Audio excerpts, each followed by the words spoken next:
So we're with Corporal Josh Carpenter. You've been through quite a bit Yeah. with the Marines there. I mean, first of all, you were a warrior starting age 4. I think you injured your finger before you even got into the military. Oh, I had no part in that. That was my cousin. Okay. He went ahead and decided I didn't need it, cut it off with a hatchet. So. Well, as if that wasn't enough, you joined the Marines, and then you lost your vision from that. Well, in my right eye, my dominant eye. So, I mean, a few things have changed, mostly like can't enjoy a 3D movie like everybody else because, monovision. Yeah. I had to learn how to shoot rifles left-handed, and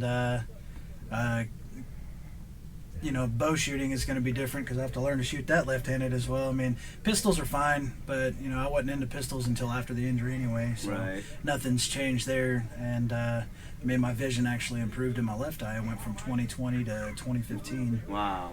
So, I mean, there's that slight benefit Yeah. that There came you out go. of it. Always look at the plus side. Right. Yeah. So tell me about that day. What happened? We knew we were going out that day, or the night before, and so just like any other time, you're going to a place where we known that we had been taking sniper fire from that area, so we were going to go over and beat them to the punch and infiltrate into these 2 houses that was on the other side of the Jolin graveyard up in Fallujah. And we left at I don't remember what time. It was still dark out, and just like any other night before, it's hard to sleep and don't get much sleep anyway. Even when you get the chance, too busy worried about making sure all your gear's right for the next time you have to go out. And so we move out, and we infiltrate these 2 houses, and it was my platoon. We were reinforced by some weapons guys. I think they were machine gunners. And so anyway, so there was maybe 40 of us, and all this is not all of it, but most of what we went through is in the book called No True Glory. I can't remember the name of the author. I think it was Bing West.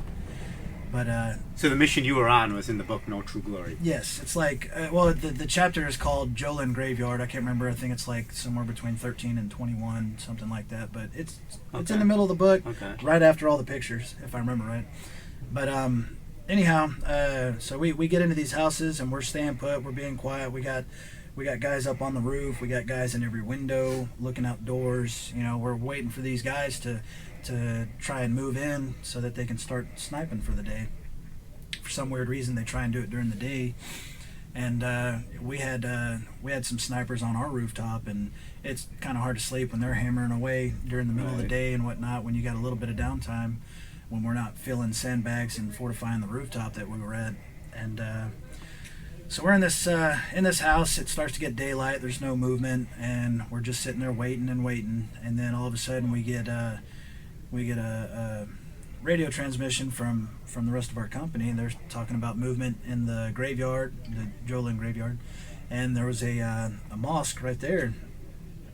So they're telling us to pull back and then go in the mosque and check it out. So we go through this graveyard, which they didn't like that too much, but we didn't really have too many other avenues to venture down. So my platoon my squad gets there, and we have to go in, unlock the door for the rest of the guys to come out because they weren't going to open it for us. So me and 2 of my guys, we jumped through this hole that was blasted in a brick wall around the perimeter of the mosque. We jumped through, and we go ahead and clear the area and unlock the door for the rest of the guys to come in. And so that's when our other squad in our platoon joins up with us, and that was Sergeant Fullerton. Yeah, Sergeant Fullerton's squad. They go talk to the sheik, and they clear the rest of the grounds and the mosque itself. And we knew that we had taken sniper fire from the minaret itself, so it was myself and Sergeant Magani at the time. He's a Master Gunnery Sergeant now. I believe. If I'm wrong, then he'll probably correct me if he ever sees this. He'll probably yell at me. But anyway, we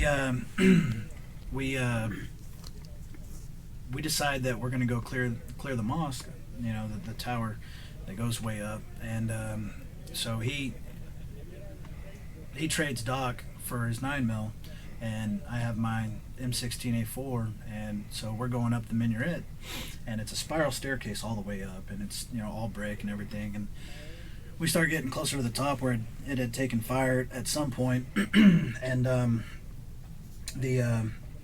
there's bricks everywhere, and so I was holding security on the door that leads out to the place where it goes around, like up at the top. It's kind of like a balcony, I guess. So I was holding security on that door, which I didn't think there'd be anybody, up there at that time, or at least, not hanging out on the outside. They'd probably be inside, pulled back from a window so that they can shoot without being seen. So he continues up to the top of the minaret, and as he's going up, he's kicking dust and brick down on top of me. So luckily, I had my my Kevlar on, and so he goes up there and he starts searching the little room that's up top.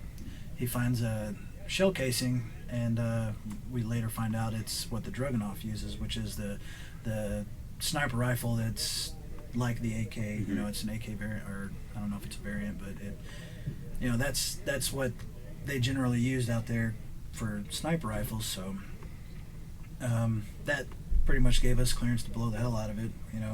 If we start taking sniper fire again, to eliminate that threat. Because normally you can't fire in a mosque. Oh, absolutely not. I mean, although they can fire at us in a mosque. They apparently never read the Geneva Convention, so they don't know the rules, and apparently we can't fault them for it, even though it doesn't make any of us too happy about it. But so you found a weapon inside? No, it wasn't the weapon. It was the shell casing. The shell casing, of right? The weapon. And well, myself and Magana, I don't know if we knew what it was. I know I didn't, so I don't know if he knew what it was. We just knew it was a shell casing. So anyway, we go down and we show it to our LT. It was Lieutenant Wagner. He was a Mustang. He was enlisted and then switched over to be an officer. So he was probably the coolest LT you could ever wish to have. And we go ahead and load back up. Well, I say load back up. We just grab our shit and we go over to the houses that we were at earlier that morning, and we take turns going out on watch. So I send up Sealstead to the roof. He really volunteered. He was a pretty hard charger. And anyhow, we're there resting up. I had to take off all my gear to get all the dirt and brick dust off of me. So I was cleaning up, and I put my flak jacket back on and everything, and put on all my gear, and go over there and start talking to Sergeant Magana. And by this time, it had already been about an hour that we had been there, or back in the house. And so anyway, it was time to relieve Sealstead. So he tells me, send one of your guys to go relieve Sealstead. I'm like, no, I'll go ahead and go. I'll take a turn.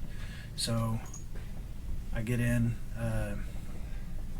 all my gear and head upstairs, and the way the houses are out there, everything's made of brick. The walls are made of brick, and the fences, they're not fences, they're brick walls. Everything's made of brick or adobe or whatever the material is out there. So I go up, and every one of the houses has like a second floor, and that's where they keep their grain and rice and whatever else they have, the dry goods and whatnot. And then that leads to a balcony that's on top of the first level, and they pull beds out whenever it's really hot in the summertime. They sleep on the roofs, and then the house we were at had another set of stairs that led on top of that second level. So we're on the very top. That's where the other guys were, Delta and my guy Sealstead. So I get up there, and him and one of the snipers from Delta, they were talking about a guy that kept peeking his head out with an RPG. They were waiting for him to show, and Sealstead was going to take him out. And he's telling me to trade places with Sealstead, but Sealstead was already set, and he knew what he was looking at, so I figured, just let him stay. He asked if he could stay, and I'm like, yeah, do whatever you want. So I lay down and I'm looking through a mouse hole that's facing towards the south down an alleyway. He's looking to the east, and that's when we get rocked by RPG after RPG, and I mean it rocks the whole building. You know, you can feel the concussive wave and everything, and it's I mean I've been shot at a lot by RPGs and you know, machine guns at that point, which were I think they were PKMs and, you know, AKs and just everything that they had. You know, I've been shot at with it. So give the guys out there who have no military experience an idea of what an RPG can do. Oh, it's basically a grenade that you don't have to throw. You know, Yeah. you just shoot it. It's a rocket-propelled grenade. It's a rocket-propelled grenade. And it can blow up buildings, basically. they do some damage. Most of the damage they do is to the exterior, because I'm sure, just like any other weapon system, they have different, I guess warheads would be the correct term, or projectiles. But most of them are just like regular grenades, where once they hit, they explode and they send shrapnel everywhere. So a brick wall can handle one or two without penetration, but after a while, it'll start sending brick debris and secondary shrapnel everywhere on the inside. So they're rocking our house. We probably got hit by like 15 or so at the very opening of this battle, and so we're on the roof, and he's waiting for that guy to come out, and I'm looking to the south in the mouse hole, and I have no concept of time. I never did while I was there. Any other ambush we were in felt like it was only 20-30 minutes, and by the time we get back and everything, we find out it had been 3.5 hours or something crazy, and it was pretty rough trying to figure out how long we were somewhere, and so I tried not to.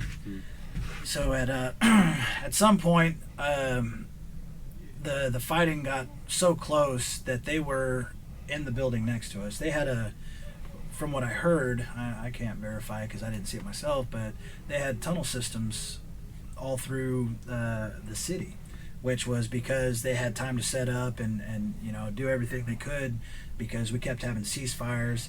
They were trying to talk to the sheiks into telling everybody to get out of the city. Anybody left is supposed to be, would be a combatant. And so we kept having these ceasefires before we could actually move in and start clearing the city. So it just gave them time to do whatever they needed to do. And so they had tunnel systems, and they were popping up in the house right next to us. I mean, we were close enough for small arms and hand grenades and everything. So they ended up on the roof next to us. I was looking through my ACOG on my A4, and that's when I see something out of the corner of my eye. It drops down on top of the roof, and so I look up, and it's this little steel body thing that looks like a pear, and I've been told that's a French grenade. So luckily it was, because it was only about 7 feet in front of my face, and they said there were two on the roof with myself and Sealstead, but I remember seeing it roll closer to Sealstead. I mean, it was right on his left flank. So, it dawns on me what it is. So I go to put my head down, and the next thing I know, I'm waking up, and somebody's tugging on my leg saying, "Hey, I got to get you off this roof." And I open up my left eye because my right eye is killing me. It feels like I got kicked in the face. So I peek open my left eye, and I realize there's a puddle of blood on the roof that we were on, and I pretty quickly decide that's probably my blood. And so anyway, the guy's pulling on my leg. He was one of the Delta guys, and he's like, "Come on, we got to get you off the roof." And I'm dazed, but I still remember Sealstead being closer to that grenade. I'm like, "You got to get Sealstead down." He's like, "No, man, he's already off the roof." So I was like, "Shit, how long have I been out?" I had no concept of time. I remember going up there and all my gear, load-bearing vest, grenades, and flashbangs, and all my magazines and everything. And so I sit up, and I'm kind of at the top of the stairs with my back to the wall, because the balconies and the rooftops, they all have brick walls around them that are about waist high or so. I mean, they vary, but most of them are about waist high. So I'm leaning back up against that brick wall, looking down the stairs that lead to that second level balcony and then inside. and I just remember I'm trying not to like look around, so I'm just like peeking and not trying to move my eyeball at all because I know the damage will be worse for my right eye if I move it around. And so I'm just bleeding down my face, staring at the blood drops hitting the top of the stairwell, and that's when I realized Captain Zambiak is on the rooftop. He was our company commander, and so he was on the rooftop with us, and he was asking for a grenade, and I'm like, yeah, I got grenades, and I'm like feeling on my I still had my flak jacket on. I'm feeling on it, and I can't find anything. So at some point while I was laying there, they had taken that off of me, I guess, for extra ammunition and grenades and all that. And I'm like, well, hell, I guess I don't have one. And that's when the Delta guy, he's like, I'm gonna get in front of you. I'm gonna run down the stairs. You just hold on to my vest. I'm gonna get you inside. All right, let's go. And so he starts running down the stairs, and I'm just high stepping as well as I can. And then he swings around inside the doorway into the second floor area, and I basically just fall on the floor, and I'm laying there. And that's when Doc Watt, really good guy, is from Jamaica, like 6'5", just ridiculously tall dude. He probably shouldn't be in the infantry. He stands like three heads higher than most guys. Right. But anyhow, so he's like, all right, Carpenter, I'm gonna wrap you up. I'm like, all right, Doc. So I kind of look over and see a bunch of guys, sitting around. I'm like, well, what are you doing? We're getting shot at. We need to do something.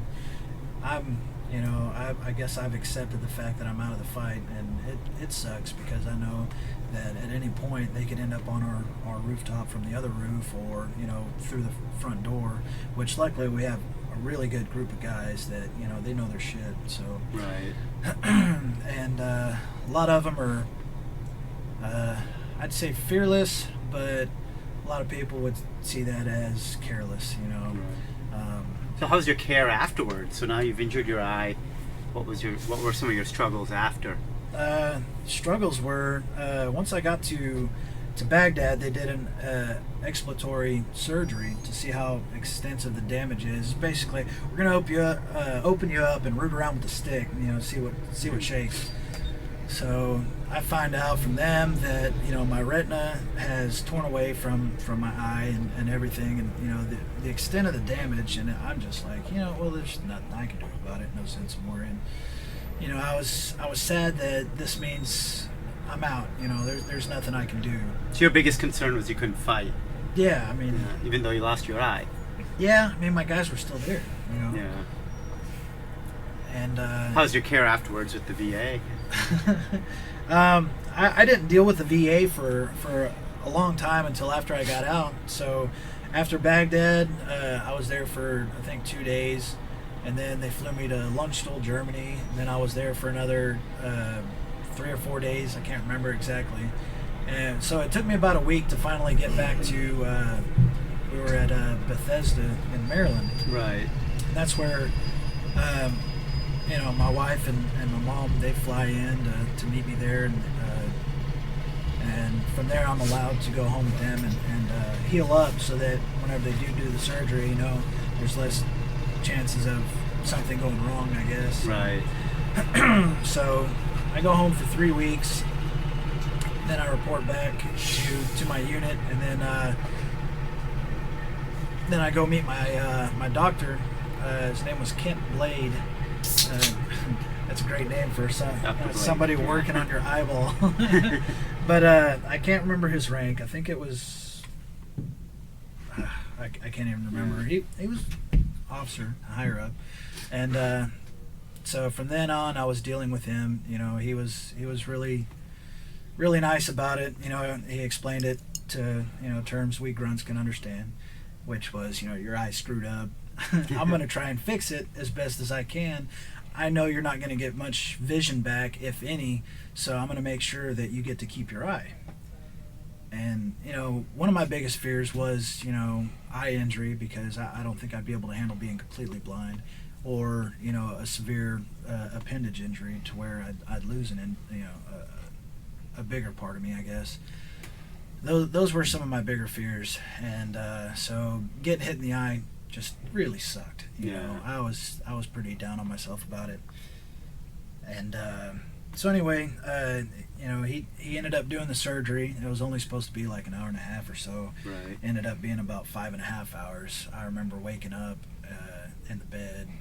My head is killing me. You know, it felt worse than when I got injured. It was by far the worst pain I'd ever been in. Anyhow, I going to lay back down, and she's like, you need to get your stuff ready.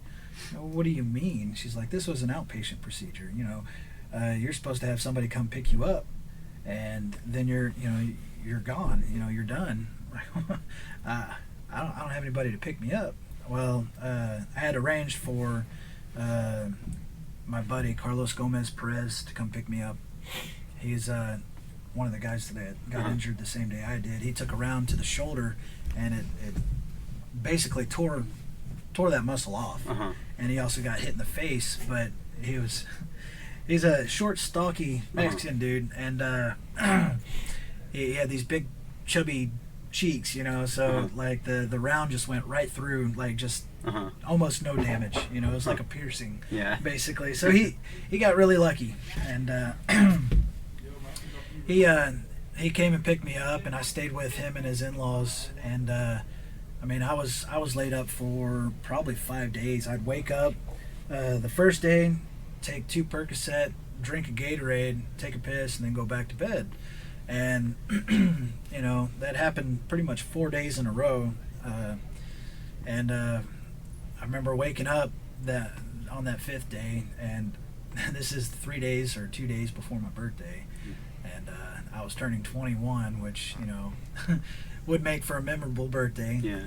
So anyway, he comes home and he brings a burrito in, and at this point all I've had is a bottle of Gatorade a day, you know, and no food. So I guess it was a good weight loss program. So if you're ever looking to lose about 15 pounds in about 5 days, you just starve yourself and go into a coma. That'll work. But anyhow, so I wake up and, oh man, I'm starving and I feel great. I don't know what happened. Like, it just, all the pain was gone. So I go into the kitchen area, and he's like, oh, I'm glad to see you're, you know, alive and moving around. And he's still dealing with his shoulder injury at the time.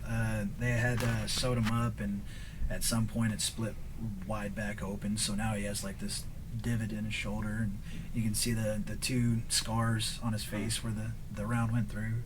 But you know, he's dealing with his own stuff, and you know, him and his family, they're taking care of me like I'm one of their own, which was really awesome. You know, you couldn't ask for better people. So what can people out there listening do to help guys like you and your buddies who are injured that night? Oh, well, I mean, we're off and gone, and we're, you know, continuing with our lives, but it's, you know, the guys that are getting injured right now that are really going to need the help. You know, we really do need a lot of help. There's guys that, you know, the sad thing is that we get back, and then they're like, oh, well, we need to send you to this class about PTSD so you can see the signs. Everybody has it. You know, anybody that says they don't, they're either just really put together well, and I've never seen it, but or, you know, they're just lying. And, you know, don't lie about it. I mean, because it's going to lead to really bad shit, you know. And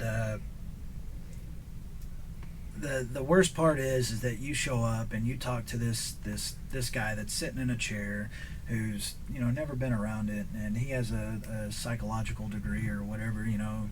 So he's just listening to what your story is, and then he throws a prescription at you, and you can't treat this with medication alone, you know. A lot of our guys just, you know, we just really need somebody to talk to, and we need people that have been through the same stuff, you know. Right. We need guys like that to talk to, and you know, somebody that can relate, not just some guy that, you know, went to college, he's sitting in a chair, and he's, you know, he doesn't have the similar life experiences that we have. I mean, some of the best guys I ever talked to were Vietnam vets, you know, because they went through the same stuff, you know. Right. And It's that common bond. yeah, Common there was this. It was a kind of like a meet and greet with some old vets when I was still in, and a bunch of us wounded went over there and talked to them, and most of them were like World War II, Korea, and Vietnam vets, and we got along with the Vietnam vets probably the best. Battle continues.